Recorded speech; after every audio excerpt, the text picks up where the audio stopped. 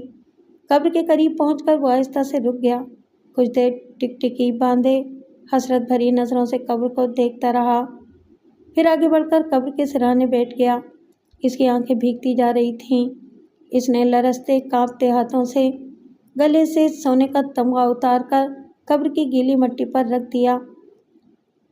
شاید میں اپنے جذبات کی ترجمانی نہیں کر پا رہی، اس کے کانوں میں راحلہ کی سرگوشی گونجی۔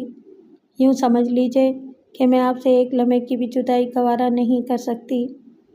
راحلہ کی آخری آرام گاہ اس کی آنکھوں میں مچلتے آنسوؤں کے سبب دھندلانے لگی۔ وہ بڑے ضبط سے کام لے رہا تھا، ماتم کر کے راحلہ کی روح کو اذیت نہیں پہنچانا چاہتا تھا۔ اس کے ذہن میں وہ منحوس لمحہ شیشے کی ٹوٹی ہوئی کرچیوں کی مانند چبھ رہا تھا، جب ایئرپورٹ پر اترنے کے بعد اس کے ایک افسر نے اسے راحلہ کی موت کی خبر سنائی تھی، جسے جبل خان کے لوگوں نے جوابی کارروائی کا نشانہ بنا کر گولیوں سے بھون ڈالا تھا۔ تم مجھے ہنستے مسکراتے رخصت کرو، اس نے روانگی سے بیشتر آخری بار راحلہ کو بڑی محبت سے کہا تھا۔ میرے حوصلے تمہاری مسکراہٹوں سے اور بلند ہو جائیں گے۔ تم اپنا خیال رکھنا، میری کامیابی کی دعا کرنا۔ میں بہت جلد واپس آنے کی کوشش کروں گا۔ گزرے ہوئے لمحوں اور بیتی ہوئی باتوں کی یادوں نے اس کے وجود کو سلگا دیا تھا۔ پھر جبل خان کی کرخت اور منحوس آواز اس کے کانوں میں صدائے بازگشت بن کر گونجی۔ تم نے ہمارے ساتھ دشمنی مول لی ہے انسپکٹر، اور دشمنوں کی سزا ہمارے قبیلے میں موت اور صرف موت ہوتی ہے۔ تمہیں بھی موت کی اذیتوں سے کوئی نہیں بچا سکے گا۔ جبل خان کا فیصلہ اٹل ہوتا ہے۔ میری ایک بات دل پر نقش کر لو، تم اگر زندہ بھی رہے تو موت سے بدتر حالات میں گرفتار رہو گے۔ اور انسپکٹر شیرازی اپنے آنسوؤں کے امنڈتے بپھرتے ہوئے سیلاب کو روک نہ سکا۔ بے اختیار قبر کے تعویذ سے لپٹ کر پھوٹ پھوٹ کر رونے لگا۔ جبل خان نے جو انتقام لیا تھا وہ بہت اذیت ناک تھا۔ راحلہ کے بغیر وہ ادھورا رہ گیا تھا۔ یہ احساسی تمام زندگی سے کرب کی کیفیتوں سے دو چار رکھنے کے لیے بہت تھا۔ بڑی دیر تک وہ آنسوؤں کی زبان میں راحلہ سے باتیں کرتا رہا، پھر دل کا بوجھ کم ہوا تو اس نے سونے کے اس تمغے کو بہت غور سے دیکھا، جو راحلہ اور اس کے درمیان خاموش تماشائی بن گیا تھا۔ کچھ سوچ کر اس نے تمغے کو اٹھا کر دوبارہ اپنے سینے پر سجا لیا، شاید اس لیے کہ اب وہی آخری یادگار کی حیثیت اختیار کر گیا تھا۔ قبرستان سے گھر جاتے ہوئے بھی وہ راحلہ کے خیالی تصور سے دل بہلاتا رہا، پھر ایک خیال نے اسے دوبارہ تڑپا دیا۔ اسے اس بات کا اعتراف تھا کہ حکومت نے ہمیشہ اس کی کارکردگی کو سراہا تھا، اس کی بہادری، ہمت اور شجاعت کے اعتراف میں انعام و اکرام سے نوازا تھا۔ اس کو خاص مواقع پر پورا تحفظ بھی فراہم کیا گیا تھا۔ پھر اس کی غیر موجودگی میں راحیلہ کی حفاظت کا خیال کیوں نہیں کیا گیا؟ کیا راحیلہ اس کی شریک زندگی نہیں تھی؟ اس کی ہمسفر نہیں تھی؟ کیا سونے کا تمغہ راحیلہ کی کمی کو پورا کر سکتا تھا؟ کیا اس حقیقت کو یکسر نظر انداز کر دیا گیا تھا کہ راحیلہ کے بغیر وہ ادھورا رہ جائے گا؟